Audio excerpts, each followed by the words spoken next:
السلام علیکم ورحمۃ اللہ وبرکاتہ۔ کسی درد مند نے اس ہمارے پرفتن زمانہ کو یوں پیش کیا ہے، فرماتے ہیں ہن دور دجالیہ میں اج کل ایک پل بھی گزارن مشکل، ہن دور دجالیہ میں اج کل ایک پل بھی گزارن مشکل، اڑی نفرت جی آباہ برے، اڑی نفرت جی آباہ برے، ہن باہ کے ٹھارن مشکل، ہن باہ کے ٹھارن مشکل، ہن دور دجالیہ میں اج کل کو چنگن جی گال بدھے ہی نہ تھو، ٹھاہڈ کو بھی ورے ہی نہ تھو، کو چنگن جی گال بدھے ہی نہ تھو، ٹھاہڈ کو بھی ورے ہی نہ تھو، ہر طرف فساد آہے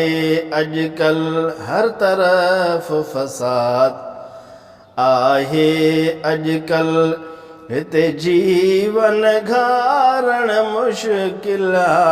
ہتے جیون گھارن مشکل، ہن دور دجالیہ میں اج کل ہی کے پل بھی گزارن مشکل، اڑی نفرت جی آباہ برے، ہن باہ کے ٹھارن مشکل، ہن باہ کے ٹھارن مشکل، ہن دور دجالیہ میں اج کل ہر کو تھو چوے بے قصور آیاں،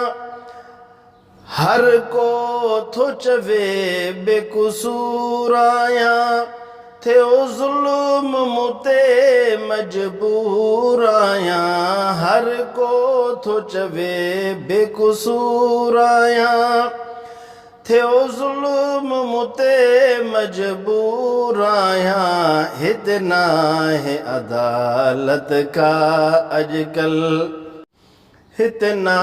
ہے عدالت کا اج کل، ماحول سدھارن مشکل، اتنا ہے عدالت کا اج کل، ماحول سدھارن مشکل، ہن دور دجالیہ میں اج کل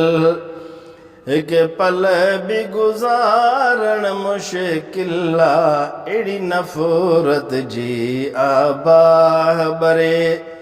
ہن باہ کے ٹھارن مشکل، ہن دور دجالیہ میں اج کل۔ اللہ اس دور دجالی میں اچھی خوبصورت زندگی گزارنے کا واحد طریقہ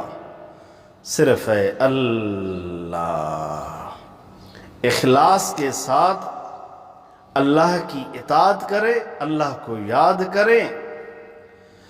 اور اپنے نفس کو کے خواہشات کو موڑ کر،